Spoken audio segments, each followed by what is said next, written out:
celebrating the strength of the human spirit and 6 remarkable individuals who have overcome enormous obstacles in their lives. Ladies and gentlemen, welcome to the Coast Mental Health Foundation's 5th Annual Courage to Come Back Awards.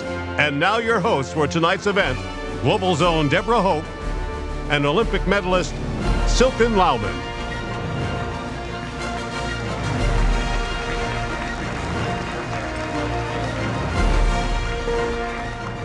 This award recognizes that person who, in spite of their addiction to drugs or alcohol, has managed to stay in recovery and go on to make significant contributions to society.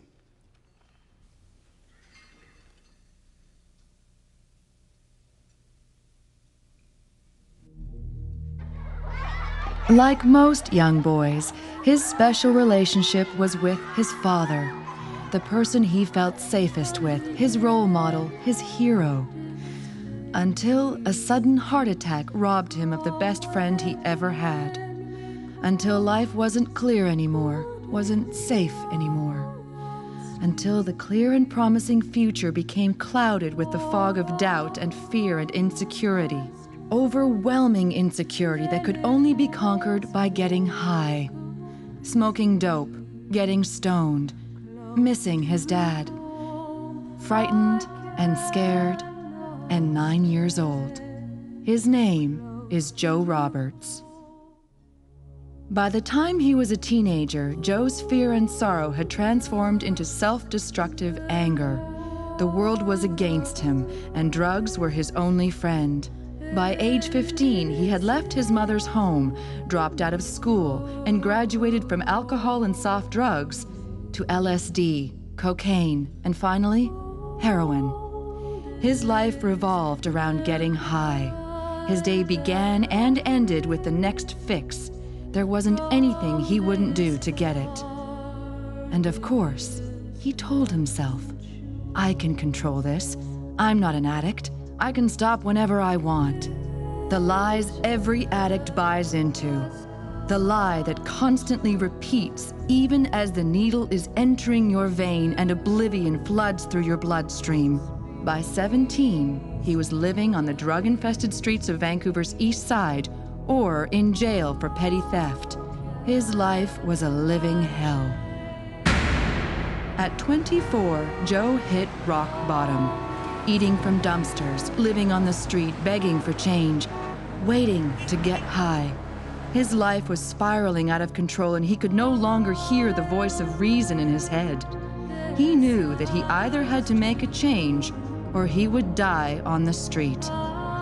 And this is where the true miracle is in Joe's life. For somehow, some way, in spite of the agony in his soul, he summoned enough strength to take one little step. One tiny step back from the abyss. One step back to the world he had left behind 7 years before. One step on the long road home. After 7 long years, Joe called his mother, and from that moment, his life began to change. Joe moved back home, and with the support of his mother, entered a 12-step alcohol and drug treatment program. After years of substance abuse, the withdrawal symptoms were indescribable. Some nights he didn't sleep. Some nights he shook so violently he could barely keep under a blanket. Some nights, most nights, he questioned his ability to make it. But a combination of faith, support, and pure bullheadedness finally allowed Joe to break free from the chains of addiction. On June 26, 1991, Joe was officially drug-free. He found a new confidence born in the struggle he had just won. And with that confidence came the realization that there was no challenge he couldn't meet, no goal he couldn't attain, and no dream he couldn't achieve. At 24 years of age, Joe Roberts finally began living his life. Joe enrolled at Loyalist College, the first step in earning not 1, but 2 business degrees and a coveted place on the dean's list. College unleashed an entrepreneurial spirit that had been suppressed by his addiction for over a decade.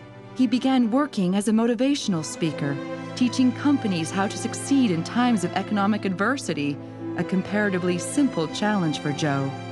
He founded an award-winning multimedia company and has recently published a book called 7 Secrets to Profit from Adversity.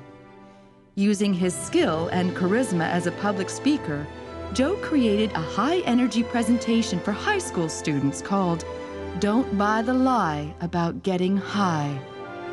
Over 60,000 young adults across the province have heard his too-real story about the dangers of drug and alcohol abuse.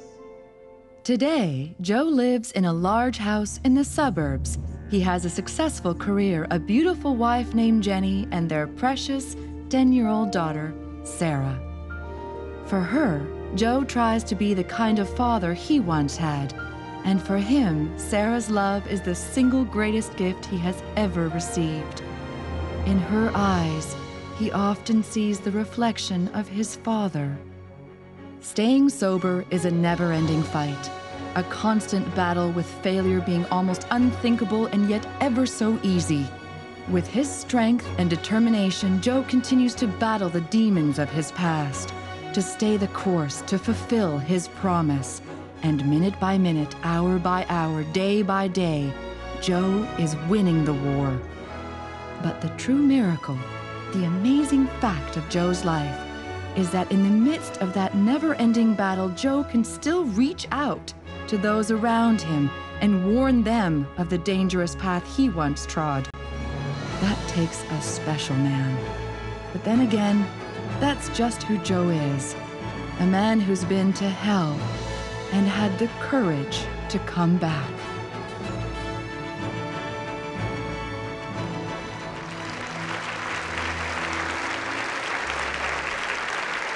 Ladies and gentlemen, the 2003 Courage to Come Back Award recipient for chemical dependency, Joe Roberts.